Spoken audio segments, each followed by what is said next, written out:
Sunday. Chief James Bradley, Commissioner of Public Safety, 77 South Lexington Avenue, White Plains, New York, 10601. Dear Chief Bradley, this letter commends Officer Doherty, Shield Number 81, for his assiduity, 2:25 p.m. to 4 p.m. on December the 12th, 1993, Sunday. Officer Doherty responded to Franklin F. Buell, my better half, when our 1980 Lincoln Continental Mark 6 signature series was stolen outside the White Plains Post Office, Fisher Avenue. Officer Doherty was efficient, solicitous, and protective of said victim. Of the theft, that is, not of the marriage. Officer Doherty urged Franklin to go to the White Plains Emergency Center and be treated to be on the safe side. Officer Doherty gave Franklin a quarter to call Glendora, and one of the happiest telephone calls I ever received, of course. He just left our home 10 minutes ago. Officer Doherty stayed with Franklin all the time. F was having 7 stitches put in over the right eye and 3 stitches on the lip. When Glendora showed up with Irvin Graves, a fellow church congregant, at the waiting room, Officer Doherty was very polite and amiable and stuck to his rules to take Franklin to the public safety building to the detectives. Glendora and Irvin followed Doherty and 2 other police to said building. Inside the building, both in the basement and on the 2nd floor, Officer Doherty was a model of a policeman. You have a good man there. Please give him a raise. Detective Robert DeFazio you will read about in my next letter to you. When Eleanor Folsom, who just celebrated her 71st wedding anniversary with Merrill Folsom, 4 Craven Lane, White Plains, New York, 10605, said, "Why would he go away from the car and leave the motor running?" Glendora said, "Eleanor, you have been married 71 years. You understand these things." The speedy recovery of the Lincoln the next day at 7:50 a.m. was a sterling performance. You do your work well. You protect us brilliantly. Did you know that poverty is hereditary? You get it from your children. It is sad to learn that Officer Richard Yance has retired and gone to Arizona. I miss him. Glendora. Okay. Chief James Bradley, Commissioner of Public Safety, City of White Plains, 77 South Lexington Avenue, White Plains, New York, 10601. Dear Chief Bradley, Detective Robert DeFazio worked very hard trying to find out who the thief was who absconded our beautiful 1980 Lincoln Continental Mark 6 signature series. He spent a great deal of time trying to get the information that would track down said thief. He was patient, thorough, and concerned. By 7:50 a.m. the next morning, the Lincoln had been located by Officer Christopher Clark in the South Bronx at 314 Echo Place. That's the good work of Detective DeFazio, of Officer Doherty, and of the Bronx policeman Clark prevented the Lincoln from being severely damaged inside and out. By recovering the Lincoln so quickly and alertly, the wonder car was not damaged as to body nor motor. The thief took the battery, a huge Goodyear battery. Oh, it's a huge battery. That was a special battery. That cost over $100. He took the spare tire, the spare wheel. That one cost over $300. It's aluminum. And saddest of all, the fancy toolkit, $200, that came with the Lincoln when Glendora paid cash for it. Paid cash for the car, that is. Automakers do not do things like that anymore. They don't give you a free toolkit. It's worth about $200. Officer DeFazio was very personable and likable, and he seemed to know what he was doing every minute. We talked several times on the phone Monday. Both he and Officer Doherty did their jobs well. Oh, and please give DeFazio a raise or make him a captain. Yesterday was the Lincoln's 14th birthday. Glendora paid cash for him on December 17, 1979. His list then was $25,000. Now, such a Lincoln goes for close to $40,000. We lighted 14 candles on a cake and sang happy birthday to the Lincoln. Think how sad the 17th of December would have been if it had not been for the expertise of your public safety department. I will tell my viewers on TV all about it. Yeah, that's you. It's happening right now. Pete wears his winter undies when he rides his motorcycle. He calls them his long Honda wear. Keep the courage flaming, Glendora.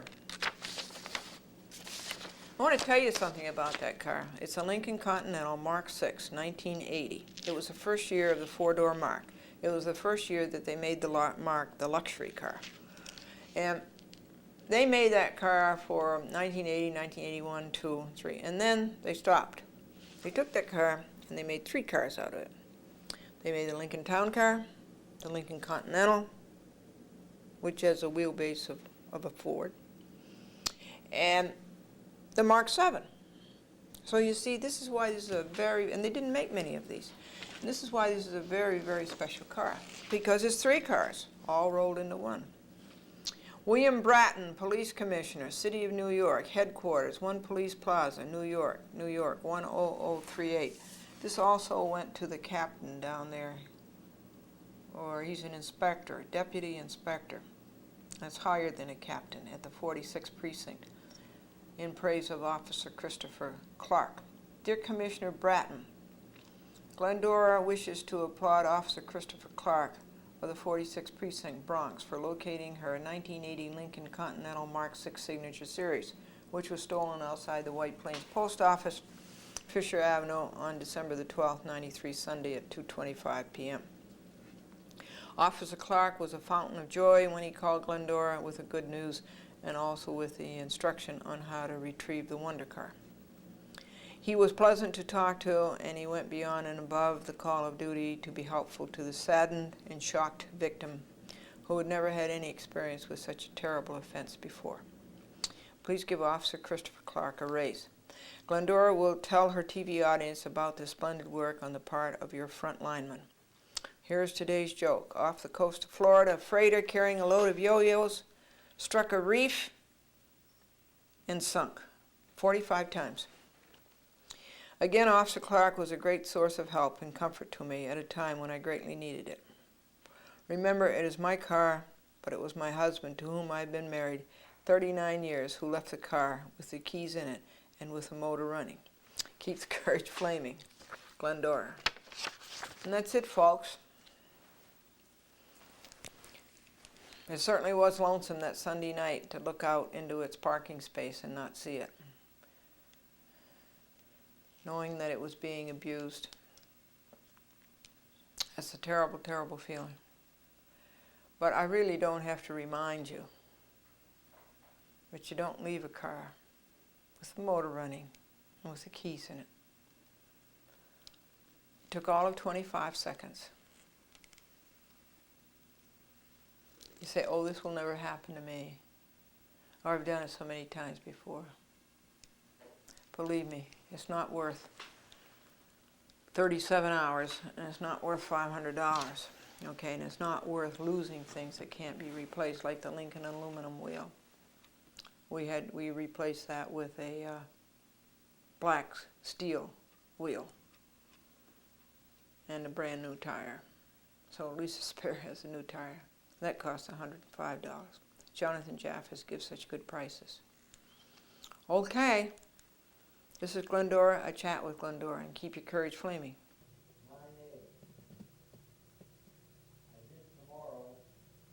And what number of 9A? And that'll be it, okay, Franklin?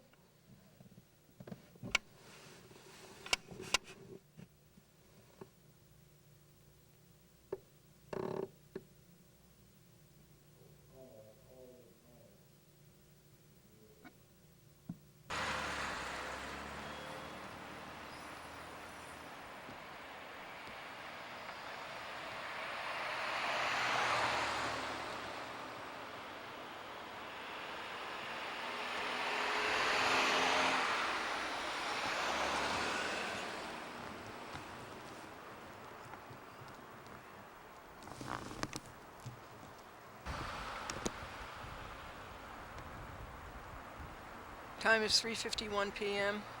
First it was Roberta Walsh making a guttural sound, and then it was James Walsh making a quack quack sound. And the day is December the 23rd, 1993. Thursday.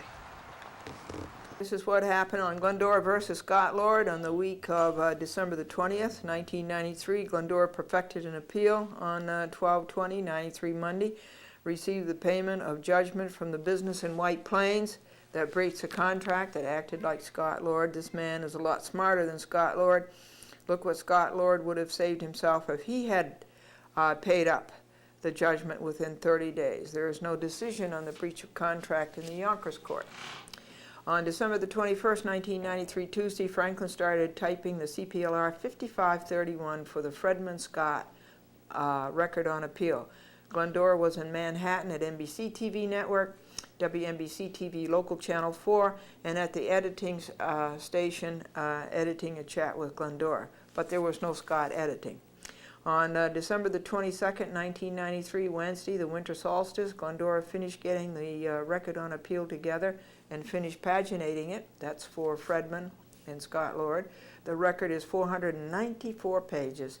Well, you might as well call it 500. It's outrageous, and this is all because Scott Lord cannot be honest, along with the others like him.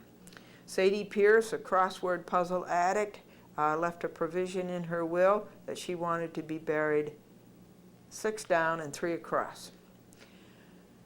The time on Scott so far this week is 7 hours. Franklin has typed all of the statement pursuant to CPLR 5531 for the record on appeal for Fredman Scott Lord. It is 5 pages long. Just the CPLR 5531 is 5 pages long.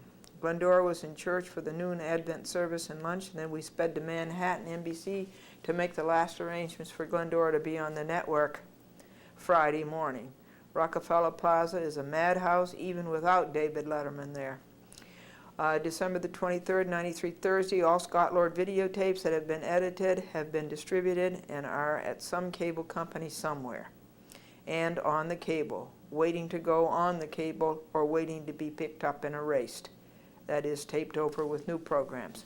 This morning, Franklin did the first page of the table of contents for the Fredman Scott Lord record on appeal.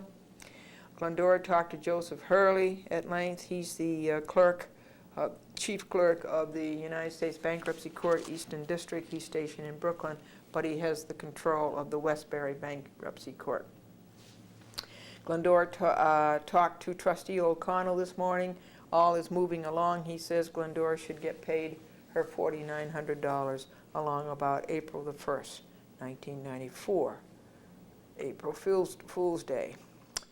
Now, Mr. O'Connell requested an autographed picture for a client of his who is now 44 years old, who in the capital city area of Schenectady, Troy, and Albany, approximately in the years 1956 to 1962, I was on the air up there. And this man was just a little boy, and he watched my children's program, the SS Glendora. Glendora asked Phil Sweet on the recorder if there was a warrant for Scott's arrest for operating a consumer affairs business with no consumer affairs license in violation again of local law 6.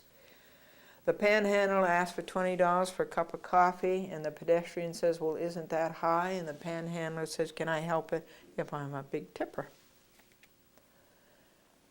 Tomorrow morning, Glendora will be on the NBC television network twice on Concentration and on Caesar's Challenge, telling jokes sponsored by a Fortune 500 company. The time on Scott today is 1.5 hours. Glendora hopes to edit Scott on 1344 for November the 29th, 93 week, December the 5th, 1993 week, and December the 13th, 1993 week, and bring it up to date. It took 2 hours on Christmas Eve this morning to type the table of contents for the record on appeal for Fredman and Scott. We are up to Glendora's cross motion to dismiss federal defendants' motion to dismiss because the federals committed gross laches. Glendora's 2 ads on the NBC television network were beautiful, 3 jokes and a sponsorship in 30 seconds. We got telephone calls from all over the country. The police have to be very smart to catch the number so quickly. Excuse me, not the police, the people watching have to be very smart. They call it take-home pay, folks. Do you know why? They're too embarrassed to take it anywhere else. Now, what happened on Christmas Eve? Glendora sent an autographed picture to Richard O'Connell's client. I'll read you the letter later. And it was 39 years ago that he was a boy in Schenectady watching me on General Electric television there. The Christmas Eve candlelight service at the church was meaningful. The White Plains Fire Department had 2 handsome firemen standing by in case of fire. December the 25th, 93 Christmas, and it's our 39th wedding anniversary. We were an hour this morning typing the table of contents, pages 300 to 400, Fredman Scott record on appeal. We are up to Glendora's cross motion to deny O'Connell motion to dismiss Glendora's complaint and to award Glendora $12,000. Today at noon we go to Wilton, Connecticut for Christmas dinner with Merrill and Eleanor Folsom, who have been married 71 years. Wow. We were married 39 years ago in Wellesley Hills, Massachusetts at the First Congregational Church.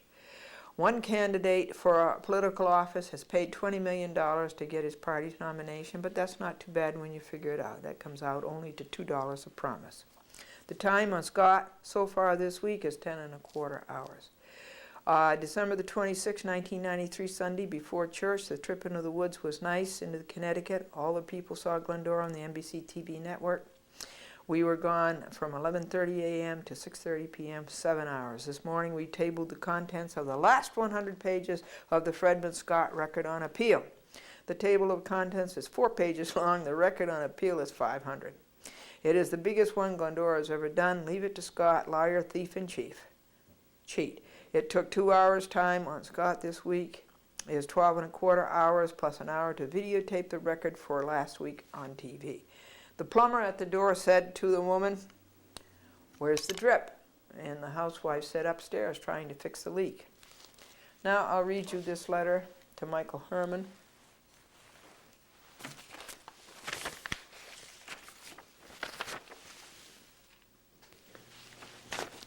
It is philosophic to hear from you from the good old days of WRGB, Walter R.G. Baker, Channel 6, Schenectady, General Electric. Those were fun days sailing the SS Glendora up and down the Schmohawk River in our play fantasy. I tried to tell the children the SS stood for steamship. They said, no, it stands for stupid show. This was 37 years ago. You must have been about 7 years old, tuning in every afternoon at 6 p.m. Please call me. I have lots of funny stories to tell you about those days, 1956 to 1962, when I was on WRGB. I hope you saw me on the NBC television network, coast to coast, on Concentration 19 times, and 10 times on the CBS television network, Family Feud, coast to coast. To get up here only took a lifetime. Here is today's joke. Why was the baby shoe crying? His mother was a sneak and his daddy was a loafer. And folks, that's it. That's what happened on Glendora versus Scott Lord on the week of December the 20th, 1993. Keep your Corvettes flaming.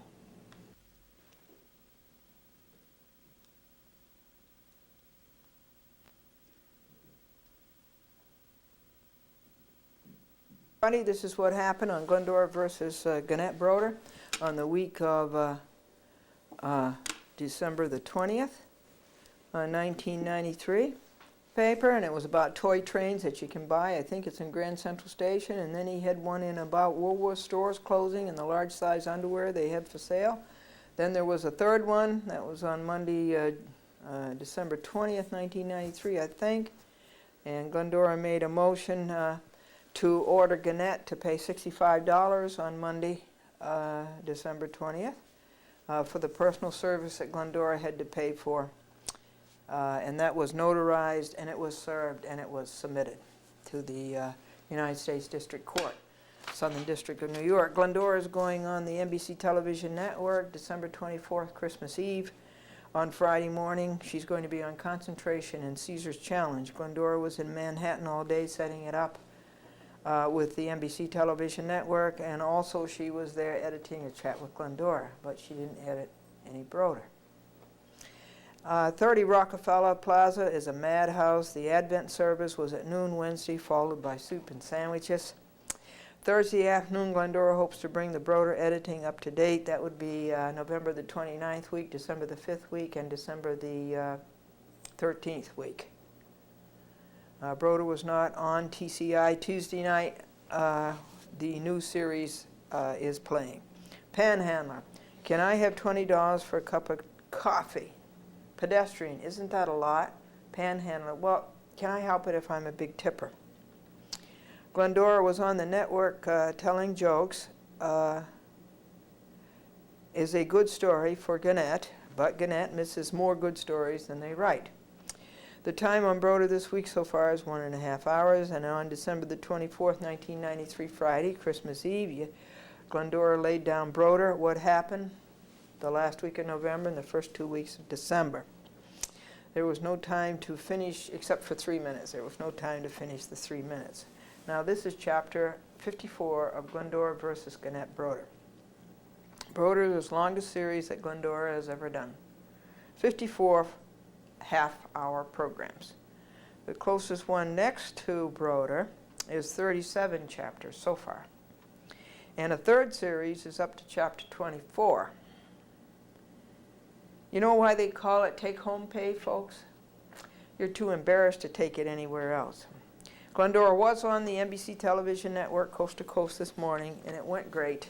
There were 2 spots. The first one was on concentration, and the second one was on Caesar's Caesar's Challenge. And we got calls from all over the country.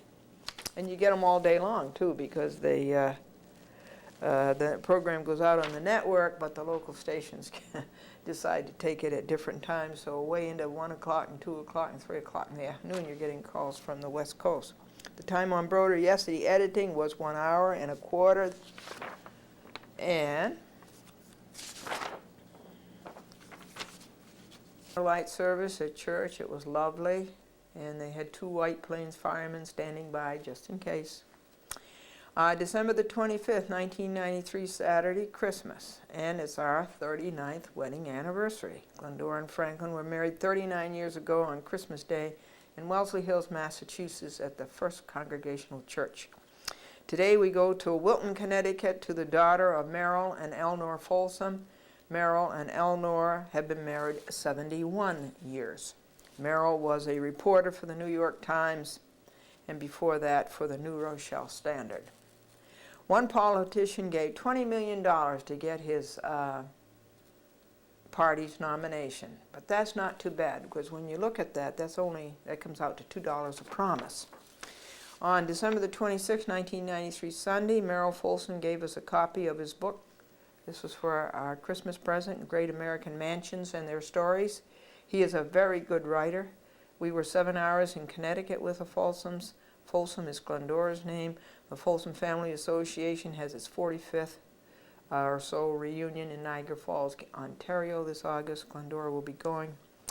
Glendora forgot to see what Gannett closed on Friday. The plumber at the door says, "Where's the drip?" And the housewife says, "Upstairs trying to fix the leak."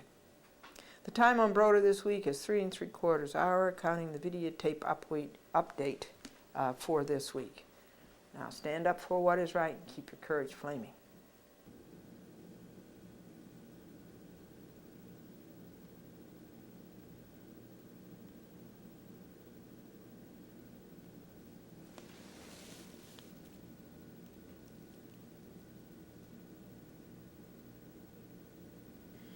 Glendora versus the DHCR and Judge Coppola. On December the 20th, 1993, Monday, Glendora perfected an appeal, as she will be perfecting 2 against Judge Coppola. There was another mailing and an audio tape of the breach of contract trial, and there was no DHCR, Division of Housing and Community Renewal. On the winter solstice, December the 21st, 1993, Glendora queued up about 8 Division of Housing and Community Renewal Coppola tapes, and we're getting ready to edit some of them, and it'll be sometime next week that we hope we can get that started. On December the 22nd, 1993, Wednesday, it was Advent service and lunch at church, and I went to the NBC television network to take care of a crisis there. I dropped off some tapes at the Yonkers TV and picked up tapes, and then I found out that the DHCR Coppola tapes have not been played in Yonkers. They are to be played in Yonkers, and other tapes were run instead. The DHCR Cupola tapes will be run in about 3 weeks. December the 23rd, 93 Thursday, Glendora will be on the NBC television network tomorrow on Concentration and on Caesar's Challenge, telling jokes, and they are sponsored by a Fortune 500 company. Glendora, first of all, the panhandler said to the pedestrian, "May I have $20 for a cup of coffee?" And the pedestrian says, "$20 for a cup of coffee? Isn't that a lot?" And the panhandler says, "Can I help it if I'm a big tipper?" The time on DHCR Cupola this week is 1¼ hours so far. And on December the 24th, 1993, Christmas Eve, Glendora finished Series C's. C is up to date. A is up to date. And Series B is within 3 minutes of being up to date. And the next series is this series right here, the DHCR, William Street, and Cupola. Glendora was on the NBC television network this morning. It was 3 jokes sponsored by a Fortune 500 company. There was one on Concentration, and there was one on Caesar's Challenge, and the network did a great job. They came off beautifully, and we got calls from all over the country and all day long because they play it at different times over the country. At 3 o'clock in the afternoon, we're getting calls from the West Coast. They call it take-home pay. Do you know why? Well, it's take-home pay because you're too embarrassed to take it anywhere else. The candlelight service at church was lovely, folks, and 2 White Plains firemen stood by just in case. On December the 25th, 1993, Saturday, Christmas, it's our 39th wedding anniversary. We were married on Christmas Day in Wellesley Hills, Massachusetts at the First Congregational Church. We are doing the table of contents for the Fredman record on appeal, and it is 500 pages, and it takes forever to do the table of contents, to say nothing of the statement pursuant to CPLR 5531. One politician gave $20 million to get his party's nomination. But that's not so bad. When you figure it out, that comes out to $2 a promise. December the 26th, 1993, Sunday after church, the trip into the Connecticut woods was good with the Folsoms. It was 7 hours. Today we videotaped the update on the Division of Housing and Community Renewal and on Cupola. So many people saw Glendora spots on the NBC television network. The time on the DHCR Cupola this week is 1 3/4 hours. Now tomorrow, Glendora hopes, after finishing this week's update on Series A and Series B and Series E, to start the editing of Series C, which is this one, the DHCR Cupola, and get those programs to cable companies to telecast.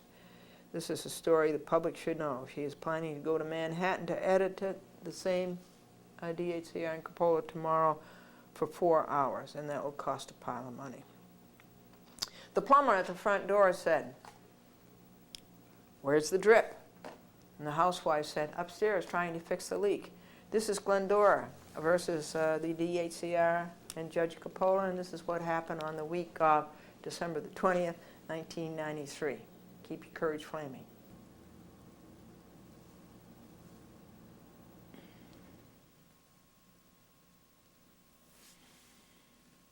Happened on Glendora versus Lydia Gallicano et al. On the week of December the 20th. Glendora perfected an appeal on Monday, and there's another mailing and an audio tape of a breach of a contract trial. I made a dub of that. That was from the Small Claims Court in White Plains. And I queued up about 8 DCHCR tapes ready to edit sometime this week, hopefully. And the Advent service at church was beautiful. I went to NBC Television Network to make final arrangements with them for my spot that's going to be on the NBC Television Network on Friday, Christmas Eve. Glendora has the spot. It will be sponsored by a Fortune 500 company. And the panhandler says, "Can I have $20 for a cup of coffee?" And the pedestrian says, "Isn't that a lot of money?" And the panhandler says, "Well, can I help it if I'm a big tipper?" Now, the time on Lydia so far this week is 1 1/4 hours. And the series is up to date. Series A is up to date. And Series B is within 3 minutes of being up to date. And Series C, I hope to do next, and Series E is up to date. That's something like 37 chapters. So after I do Series C, then I can do this one, which is Series D, Glendora versus Lydia Gallic. The NBC television network is scheduled. They were sponsored by a Fortune 500 company. There was a 30-second spot, 3 jokes on concentration, and then there were 3 jokes on Caesar's challenge. And respondent's brief from John Ardberger and his mother-in-law, Lydia Gallicano. We haven't got that yet. On either the Ruskin appeal of the illegal rent, nor on the Donovan appeal for Con Edison charges, and nor on the Holden appeal, the appeal of Judge Holden's decision. We still have not received any respondent's brief. So we'll have to deal with that. On December the 25th, 1993, Saturday, Christmas, and it was the 39th wedding anniversary. We were married on Christmas Day in Wellesley Hills, Massachusetts, at the First Congregational Church. We are doing the table of contents for the Fredman record on appeal, and we did pages 301 to 400. One politician gave $20 million to get his party's nomination, but when you stop to figure it, that's not so bad because that's only $2 a promise. On December the 26th, 1993, Sunday after church, we did not move this year. The trip deep into the Connecticut woods was nice. It was 7.5 hours. All the people there saw Glendora on TV, on the NBC TV network yesterday, and the time on Lydia this week is 2 hours, and this afternoon we will videotape the update for the TV this week. So tomorrow, Glendora hopes to bring Series A and B and E up to date and get a running jump on C, and then the next one is Lydia, that's D. And the plumber at the back door said, "Where's the drip?" And the housewife said, "Upstairs, trying to fix the leak."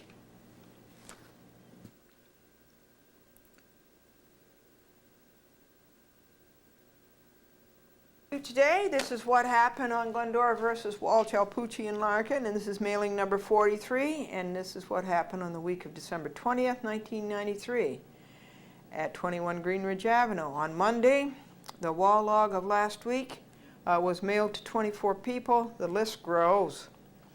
It cost $9 to print and about $3 to mail. Glendora perfected an appeal. She made a motion to United States District Court. She dubbed the audio tape of the trial in White Plains City Court of the small claims action, breach of contract. The judgment defendant debtor paid up today. He paid up the money. Glendora's second doormat has been stolen. Second doormat has been stolen. Roberta Walsh, I strongly believe, stole the first one back last summer. At least she went out of the building with it. The prime suspect again is Roberta Walsh. And that would be tortious act. Well, that'd be really a criminal act anyway. It's offense number 557. Officer Eric Fisher was here tonight talking to the Walsh family to resolve this law breaking. And yet the Walsh family continues, as you will see in the next day's report.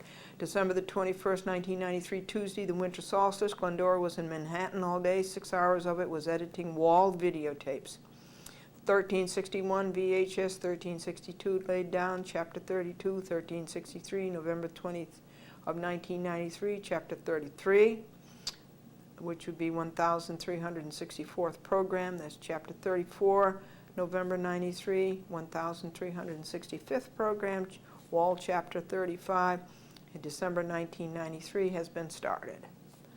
8mm tapes 3M and O are done. Then Glendora had to go to NBC TV network to take them a videotape, which is going on the network on Friday. There will be 2 spots on the network Christmas Eve morning. Then she had to go to WNBC TV Channel 4, that's the local channel, to handle some client's business. And 30 Rockefeller Plaza, folks, is a madhouse, where it was 15 minutes lost on the Bronx River Parkway with a flood and 45 minutes lost on the Henry Hudson Parkway with another flood. And then coming back, there was an hour loss with some kind of an accident at the ramp going off the George Washington Bridge into the Deegan. So that's quite a lot of time loss. It's tough to get through. The editing of the wall videotapes costs $110, and I will show you the invoice and the payment of that. The VHS copies did not take. They all have to be done over. 2 of these went to Yonkers Cablevision already. This Wall, Glendora versus Wall, will be on Yonkers Cablevision. And 2 of them went to Manhattan Cable TV, where they've been for quite some time. The Wall saga is being seen all over. December the 22nd, 1993, Wednesday, Advent service and lunch at church, then to NBC again in Manhattan to resolve a crisis. There's always a crisis. The clearance of the commercial. Insert. Yesterday there were 2 spitballs on the door. That is the Waltz family, probably Roberta. Offense number 558. Glendora called the police and had a report made. Wednesday morning there were 2 more. Wednesday night there were 2 more. Glendora called the police again. This is number 559. Harassment, intent to alarm and annoy with no legitimate purpose. This again is outrageous and shocking behavior that exceeds the bounds of decency as measured by what the normal member of the community will tolerate. December the 23rd, 1993, Thursday, at 8:20 a.m., Glendora talked to Lieutenant Quinn. At 10:25 a.m., Glendora talked to Officer Eric Fisher. We talked about the spitballs, the stolen doormat. Ginny is playing with the microphone cord. We talked about the stolen doormat, about Roberta attack of last Thursday night, of idiot. Officer Fisher wants to come and take the next report. At 3:51 p.m., Glendora was standing at the curb in front of Building A, waiting for Franklin to pick her up to take her editing to TCI. And Roberta Walsh and James Walsh, from their upstairs window, made heckling sounds and harassing sounds. And I got out the videotape recorder to make a record of this. And James made a whistling sound. Now, at 3:58 p.m., Franklin drove her to TCI to edit a chat with Glendora. Progress was exhilarating. Guess what? 1,365 program is done. That's a VHS. 1,366, Chapter 36, Wall is done. And December is done. And 1,367, Chapter 37 is done. And 3R of the 8mm is done, and that's the last one, and everything is all laid down. Yes, everything of the Wall saga is all laid down. 37 chapters. That has been a tremendous amount of work. Monumental. It's gone on for several weeks, several months, maybe a half a year. But it is all done. All 37 chapters of Wall are ready to be telecast, and that's Ginny playing with something else. Now, each chapter is a half an hour. Glendora had time left over to bring a Series A up to date. And then I think Series B is all up to date except for 3 minutes. We ran 3 minutes short. Monday, Glendora can start Series D in Manhattan. She's going back to Manhattan to edit. The Christmas lights look nice in the dark winter night. A paper came from Bendish.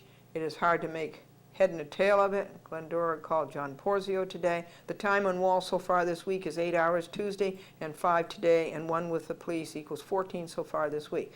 The account on the harassments and law breakings is 560. The panhandler says, "Can I have $20 for a cup of coffee?" And the pedestrian says, "Well, isn't that a lot?" And the panhandler says, "Can I help it if I'm a big tipper?" Also, this month's meeting of the Clairvoyance Club was canceled due to unforeseen circumstances. Glendora is on NBC TV network coast to coast tomorrow telling jokes, 1 on concentration and 1 on Caesar's Challenge, sponsored by Fortune 500 company. See it. December the 24th, 1993, Friday, Christmas Eve. The spots came off brilliantly. We got telephone calls from all over the country. Glendora opposed defendant's affidavit as untimely 1 week after the return date of the motion. He hands in an affidavit 1 week after the return date. You know, a judge doesn't look at anything after the return date. The return date was December 14th. As being wrong about not conforming to CPLR 2103, that's the service of a motion, and I'll read that to you. As having no defense, the defendants have no defense, Glendora pled that the judge strike both the untimely answer and the untimely affidavit. Glendora and Franklin had to go to the cellar bin to get out the rules of service, CPLR 2301. And at that time, 2:54 p.m., Glendora saw that her decorator bulb was stolen again. You remember Candy Alpucci stole it last summer? And it mysteriously showed up behind the dryer on a pipe, sitting on a pipe. Okay, so here is the second one. These people just can't live by the law. They have to lie, they have to steal, they have to cheat. Franklin said that he saw the decorated globe outside of our bin in the cellar there last night at 7 p.m., just before he picked up Glendora at TCI. The prime suspect is Roberta Walsh, or Daniel Walsh. Last time the globe was stolen, it was Nella Alpucci. Glendora called Officer Eric Fisher as per his request to ask him to write the report. He wants to be called to write the report, but he was just going off duty, so another officer will come.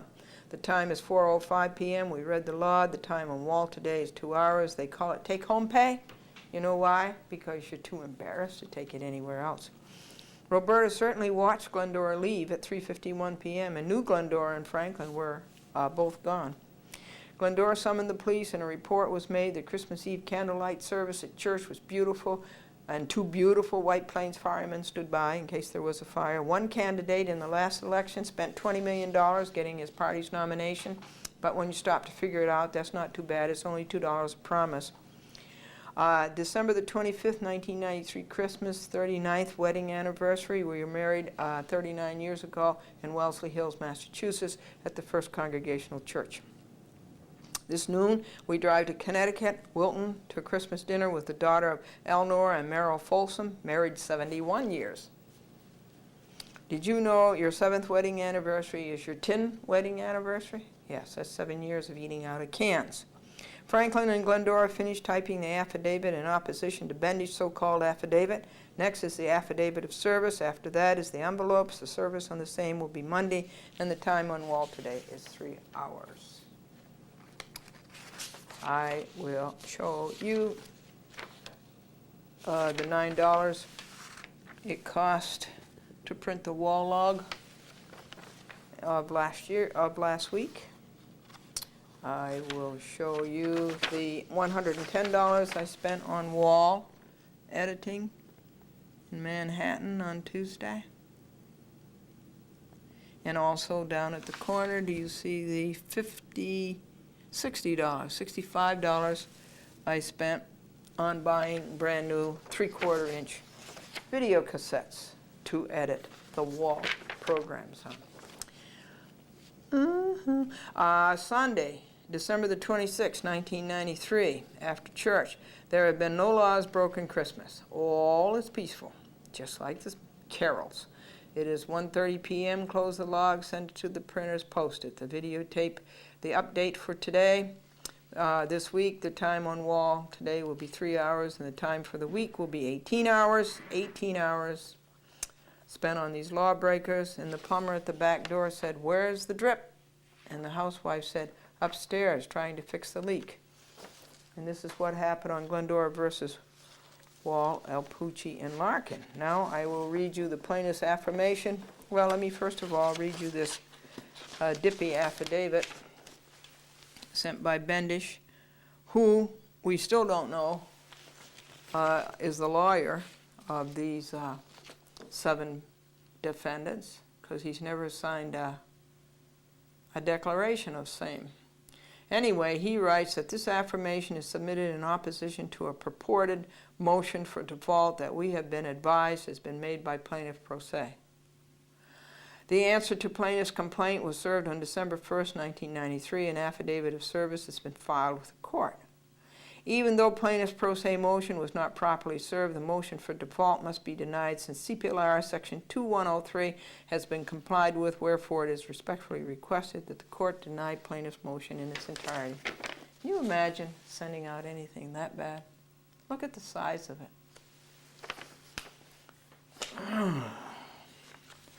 I don't know how that man stayed with the district attorney's office, Carl Vergari, all those years. Maybe he's better at criminal than he is civil.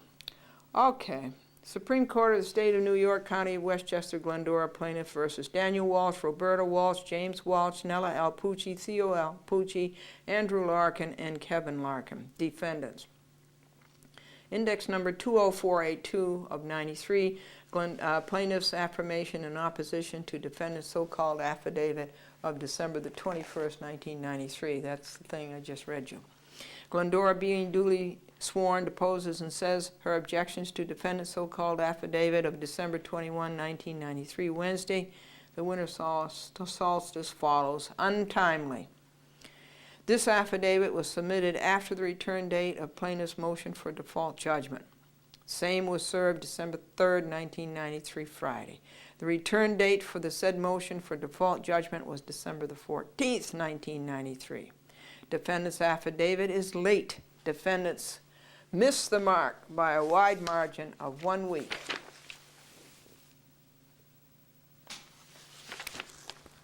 The court should not consider this paper by defendants that was served after the return date of December 14, 1993.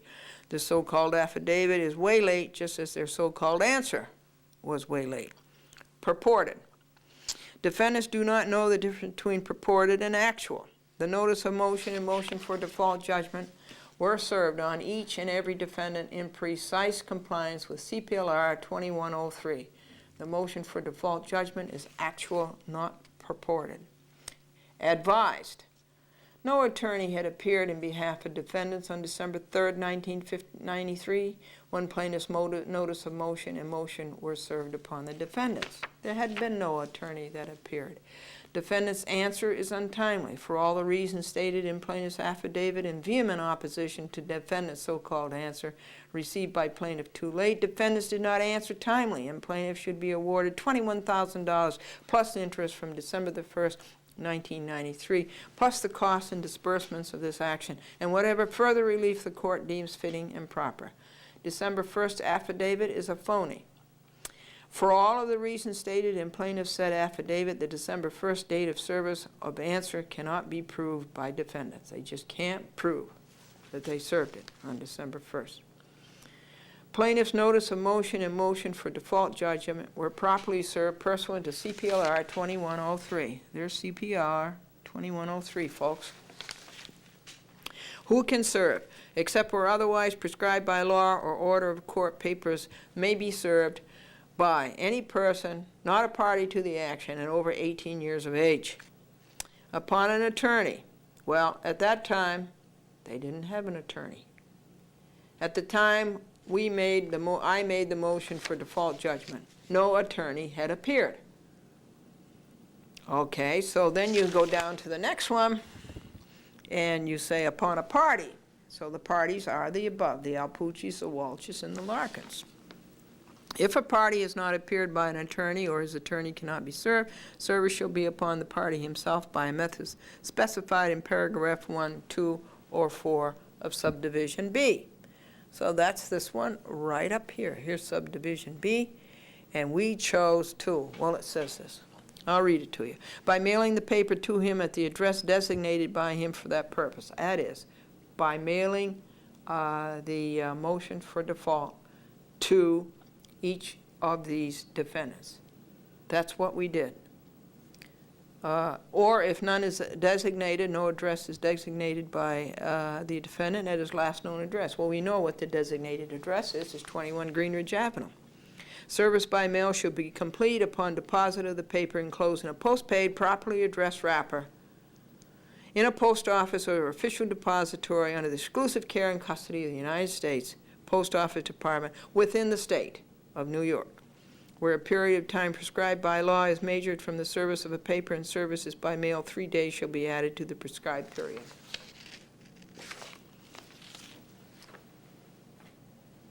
Now, by December 3rd, no attorney had appeared for the defendants when the plaintiff had her notice of motion and motion for default judgment served upon defendants. Therefore, the process server used C, the one I showed you, upon a party, and method 2, the one I just read you, of subdivision B. Said motion for default judgment was affixed to the doors of each defendant's apartment and was mailed to each at each defendant's address designated by same for that purpose. CPLR Rule 2103 has been strictly complied with. Attorney is wrong in his affidavit of December 21st that plaintiff did not have the notice of motion and motion for default judgment served properly, just as this attorney was wrong in every statement of defendant's so-called answer. No defense. Further, defendants do not state a defense why they did not default. Believes defendants have no defense. Further, plaintiff believes defendants have no defense. That affidavit paper by Bendage is as embarrassing and as insufficient as his first paper, the so-called answer and counterclaim. They are both untimely. Strike this answer and strike this affidavit. That is my plea to the court. Plaintiff pleads that the court strike both defendant's answer and defendant's affidavit of December 21st, 1993 in their entirety. Wherefore, plaintiff renews her motion for default judgment that this court award her $21,000 plus interest from April the 12th, 1993, the costs and disbursements to plaintiff of this action, and what other relief this court deems proper and just. Glendora, Box 416, White Plains, New York, 10602 914 949 9495. Now, tomorrow, that will have to be notarized. And here, folks, is the affidavit of service. And after the papers are served, this affidavit of service will have to be notarized. And that's what happened on Glendora versus Walsh, Halpucci, and Larkin on the week of December 20th, 1993.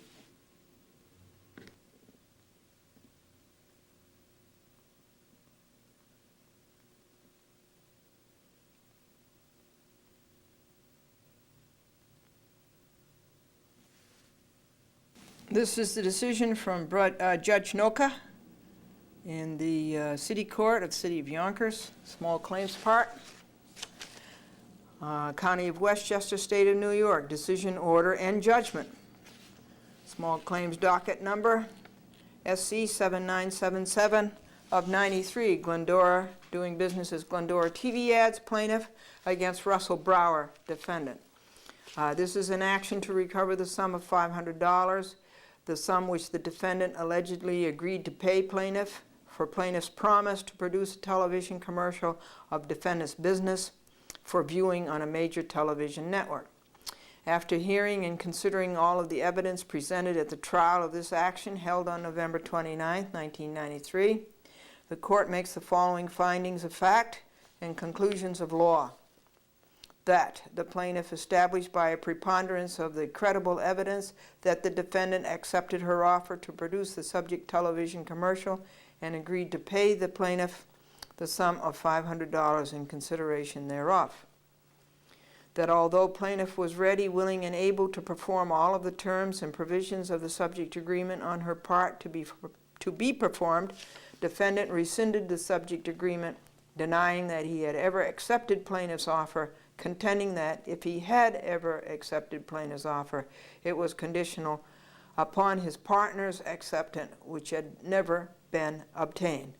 That, by the plaintiff's own testimony, had she been permitted to go forward with her performance of the subject agreement, she would have had to expend various production costs and expenses, including but not limited to the payment of a fee to the subject television station, all of which plaintiff did not, in fact, expend.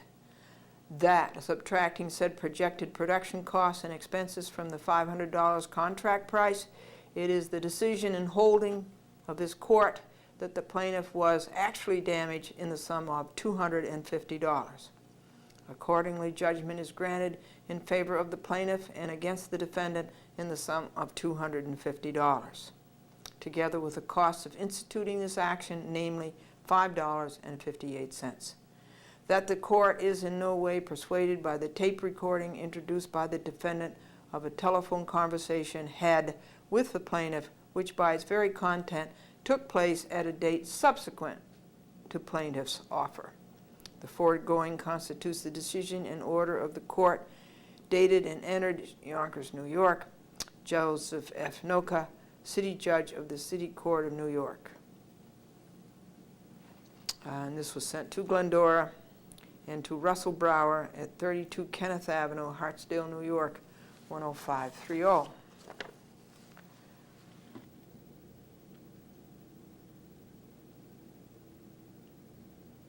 A check from the Martial Arts Institute for the $105 judgment plus $5.58, which was the cost of the small claims filing. This check arrived on December the 20th, 1993, Monday, and it came with a release. I'll show you the release, and I signed the release. Martial Arts Institute of America, Grandmaster Bai Young Min Kim.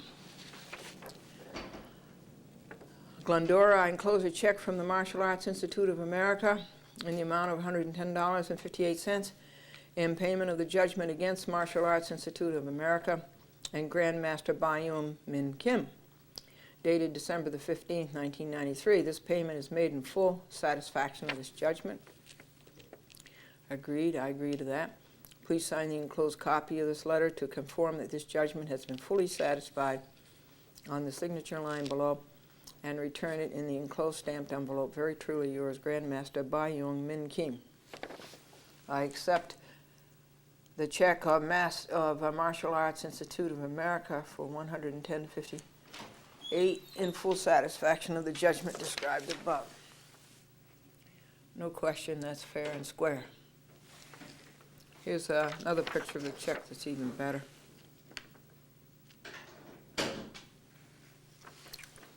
Now then, here's what happened on Glendora versus Cablevision, Nassau County, the week of December 20th, 1993.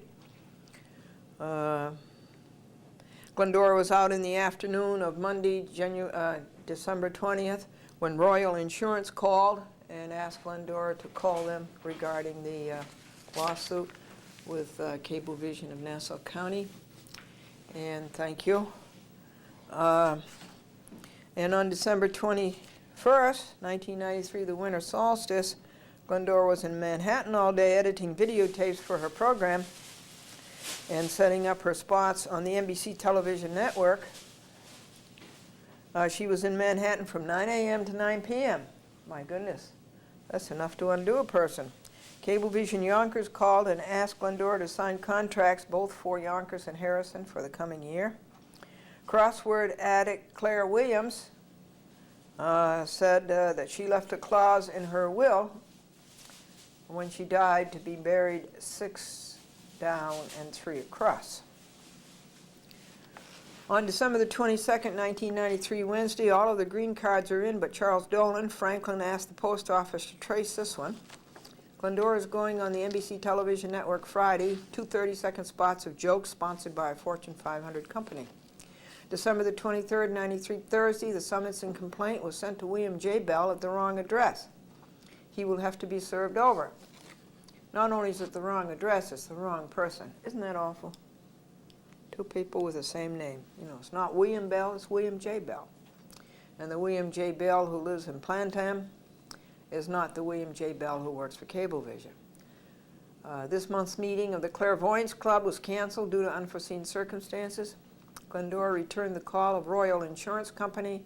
She was told that Cablevision called Royal to see if Cablevision had coverage for this lawsuit. And Mr. Colangelo said first he would have to read the policy. Well, now I think that is smart.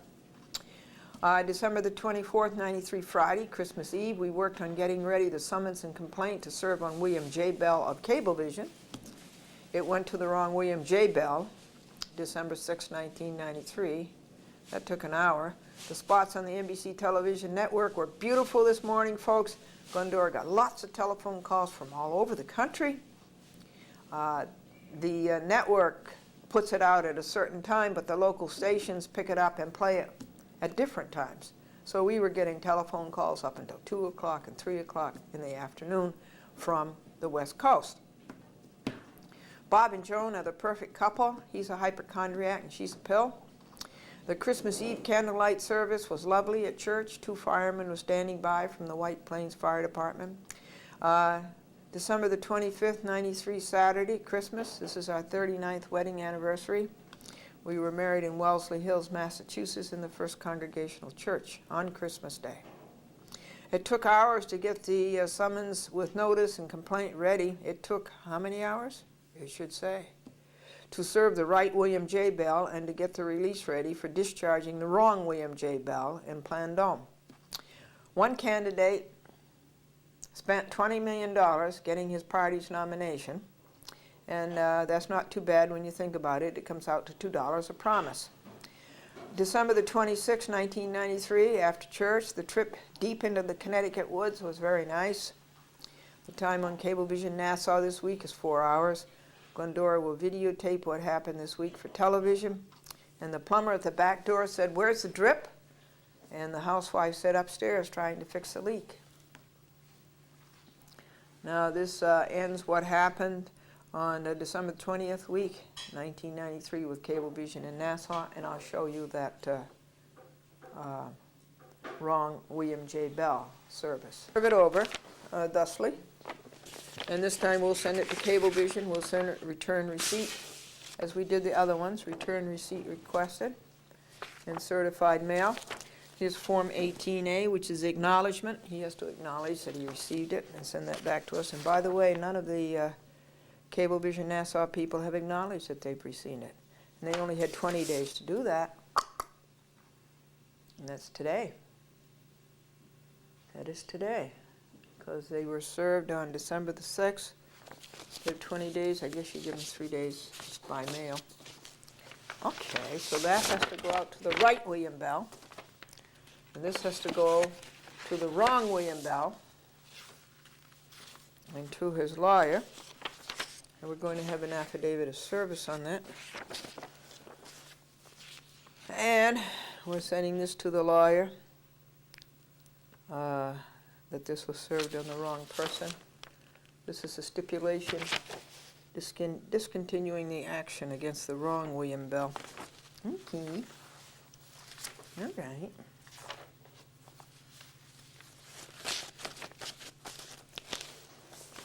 Wonder out loud why a lot of people don't vote. One man says he doesn't vote because you can't earn your keep. You can't earn your keep under the Republicans. Under the Democrats, you can't keep what you earn. Okay. This invoice from Abby Richmond Ambulance Service. This is when the Lincoln was stolen and when Franklin held onto the car and was thrown to the curb. Well, Franklin did not summon the ambulance.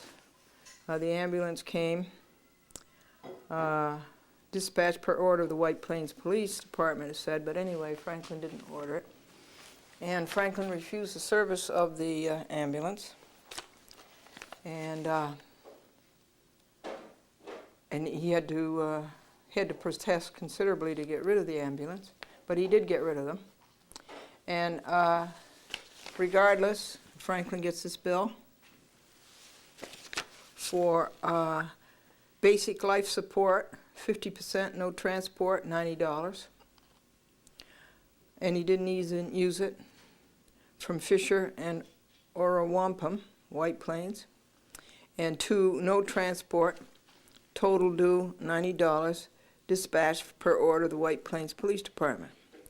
Okay, payment is now due, and of course they're very hasty to add, if you are eligible for Medicare, get the government for everything you can.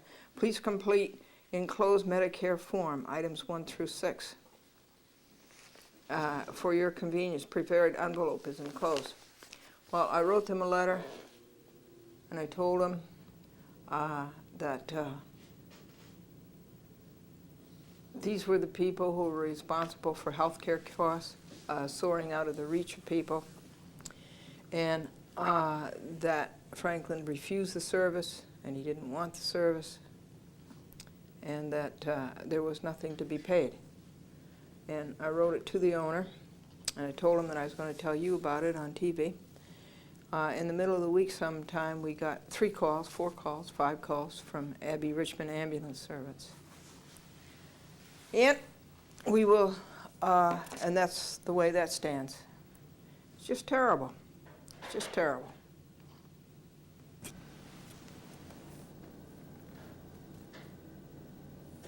Cablevision.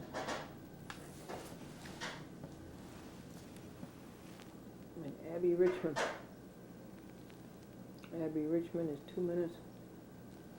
Looks like Cablevision is 7 minutes. December 20th, 1993. There, everybody, here's what happened on Glendora versus Scott Lord, etc., and et al., I should say, on the last week of the year. What you see fanning before you is the record on appeal of Judge Fredman's bad decision. It's the biggest one I've ever had to put together. It's It's 500 pages. It's not quite $500 to file it. It's half of that, $250. But it's all done. That's the record on appeal. Let me show you the title page. This doesn't have to be perfected until February. As you know, this is January the 2nd. And now I'll show you the appellant's brief. That's your argument. And I've got 18 reasons already why Judge Fredman is wrong. And let me show you the title page on that. And I won't read you this until it's done. When it's done, I'll read it to you. I like to keep my briefs brief. See how brief this one is? It's a little skinny one. Okay, now I'm going to read you the log, what happened on the week of December 27th, 1993. Monday, I went to Manhattan to edit a chat with Glendora. I laid down Scott what happened last week on Chapter 24. So Scott, videotaping is all up to date. That was 1 hour. Tuesday, there was no time for Scott. Wednesday, no time for Scott. Thursday, Glendora was in federal court for a conference with Judge Fox.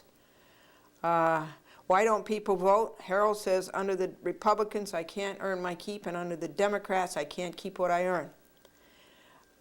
When Wednesday night, a viewer from Mount Vernon, Paragon, Time Warner Cable Television called and wanted to know about Scott Lord. He lives there, and he's a law student at St. John's, and he wanted to know about the case. It interested him, and he was watching the program. A Scott Lord paper came in Tuesday or so to go before Judge Hall on February the 8th. It is embarrassing that he and Stutchin could do anything that dumb. I'll read you the paper later and my answer to it. Glendora will... Oh yes, the minister said the poor are always welcome in this church, and I can see now by the collection plate that they have arrived. 2:38 p.m. Thursday, we got the file into shape. The trustee's office in Washington, D.C. denied the claim. They are as bad as the people that Glendora sued, Pearl Harbor Day, Veterans Day. This is not the kind of a country our people gave their lives for. O'Connell is not returning calls again. O'Connell has done nothing to the docket. Why doesn't he get moving? He has accomplished nothing for a month. Stutchin replaces Rothenberg as the Scott bankruptcy lawyer, but I can't see as that's going to make any difference. Rothenberg hasn't done anything for 1.5 years.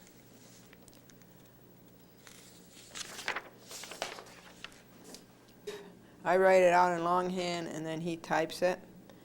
You can see what has been done on that already. I made 170 telephone calls on the day before New Year's, and let's see, about all 4 administrative claims having been denied, I will have to reopen the lawsuit, and I don't know exactly how they want that done. I'll have to go down to the United States District Court, Southern District, White Plains, and I'll have to ask them, do I reopen the case or do I just file a new case? I hope it's reopen it, because it costs $120 to open a case. Now, I'm writing my cross motion to Scott Lord's motion, and it's really a very sick kind of a paper that was written by Scott Lord and Bert Stutchin. In fact, it is a blot on the Stutchin. Formula for water The formula for water is H2O. What's the formula for an ice cube? H2O squared. Glendora has 31 half-hour programs on television in January. And many of them, of course, are about Scott Lord. Okay. Moving on here. It's too bad that the people in Washington, D.C. denied the administrative claims. As I say, they are worse than the people that we sued. And then this is Scott Lord. I could sue Scott Lord again, and this time on the First Amendment, violating my right to freedom of speech. This is such a convoluted case. Why do people have to lie, steal, and cheat? Why cannot they just be honorable and honest and do their work fairly? It's the devil's doing. They've sold their souls. Remember that the record on appeal, Fredman Scott et al., is up to date. It doesn't have to be perfected until February. So I went over to edit at TCI Thursday afternoon. I made programs 1374, 1375, 1376, and 1377. They're all 1/2 hour programs, and they're all 3/4 inch cassettes. Now, Series A is Scott Lord. That's up to date, 24 chapters. Series B is Broder. That's 55 chapters. Series C is DHCR William Street and Capola. That's 13 chapters. And the series I'm working on now, Series D, is Lydia, and that is so far up to 4 chapters. And then the Wall, Chalpucci, and Larkin, that's up to 37 chapters, and that's up to date and done. The little boy says, Daddy, he says, did the minister's name, did you tell me his name was Reverend or Never End? This is the last day of the new year. Keep the courage flaming, folks. $19,400 is good in the creditor's bank account. The files are in shape. Glendora is working on her cross motion to dismiss Scott Lord's motion before Judge Hall February the 8th. The videotaping is all up to date. And the joke of the day is a philosopher is somebody who knows more and more about less and less until he knows everything about nothing. You want that again? A philosopher is somebody who knows more and more about less and less until he knows everything about nothing. Officer in the Westchester County Police, she claims she was harassed, and she took a case to the federal court, and the federal court did the same thing to her case that they did to mine. They dismissed it without prejudice, of course. She can bring it again, so that she could go file an administrative claim. That's ridiculous. Why didn't they tell them in the first place she had to file an administrative claim instead of making all that money and all that expense? Just file an administrative claim and then bring the case. Now let's see what happened on the day before New Year's. I did 170 telephone calls. The total time on Scott this week is 10.5 hours. Television programs on in the month of January, 31 half-hour programs. And now, as you know, Franklin is typing the pages for the brief, the cross motion to dismiss Scott Lord's motion before Judge Hall February 8th. It's going to be a big mailing this weekend, and I'll tell you how much it costs. For the postage, in just a second, I'll tell you how much the printing was, $1 to print it. Okay, this afternoon at 12:30, Sunday afternoon, communion, the telephone rang, and it was a lady in Yonkers, and she was watching the program on TV, and she wanted a happy book. Now, as I say, the program's on 31 times this week, and you really can't keep up with it where it's on every day and what cable company. So I had to ask her, and she told me Yonkers, and she saw the ad for the happy book, and she wanted a happy book. And I said, what is the program about? And she said, well, I just came in the house. I'll ask my husband, Lenny, what's the program about? And Lenny says, Scott Lord. It was 6.5 hours today, Sunday on Scott Lord, 17 this week. And did you ever try to explain counterclockwise to somebody who wears a digital watch? Okay, this has gone to the 4 administrative claims people in Washington. L. Ralph Mickham, Director, Administration, U.S. Courts, 1 Columbus Circle, Washington, D.C. Martha Davis, Acting General Counsel, United States Department of Justice, Executive Office for the United States Trustees, Washington, D.C. Janet Reno, United States Attorney General, U.S. Department of Justice, Executive Office of the U.S. Attorneys, United States Attorney's Office, Washington, D.C. Virginia G. Buckle, Senior Associate General Counsel, United States Marshal Service, 600 Army Navy Drive, Arlington, Virginia. And to you all. This is dated January 3rd, 1994, Monday, to be read on Glendora's television show, You People Disgust Me. You people in Washington, D.C. should be ashamed of yourselves. You know you are lying when you claim there were no negligences. You know beforehand you are going to rule in favor of your federal comrades. Yet you take 4 months to get around to doing it. And all you do is fill out a form letter, a one-page form letter, and you just fill in the blanks. That's all you do. My husband was in D-Day. Our people did not give their lives for this kind of a country. You are un-American. You all wrote the same statements. The United States Attorney gets the case dismissed because of no administrative claims. We do the administrative claims. You all deny them. And so we're back in court again, the same place that we were before. The whole thing is so unnecessary and is such a farce. So why don't you people make an honest living? You have sold your souls. Look at the time you waste, the labor, the money. You are as bad as the people Glendora sued and as negligent. And I sent them this notice that this case, the decision, is being appealed in the Supreme Court of the State of New York in the Second Department, Appellate Division. That's Glendora versus Conrad Duberstein, Robert John Hall, Andrew Maloney, Harold Jones, Neil Mann, Teresa Kavanaugh, Richard O'Connell, Joseph Derby, Scott Lord, Jan Stahl, and Jeffrey Burns. You call this a fair and unbiased tribunal? The Constitution guarantees me this, but I didn't get it. It is a farce, a sham, and a mockery. Hold this up to the youth of America who are drafted to serve in the armed forces. Today's joke. Did you ever try to explain counterclockwise to a person who wears a digital watch? Yours in truth, Glendora. And folks, that's what happened on Glendora versus Scott Lord et al. The last week of the year 1993.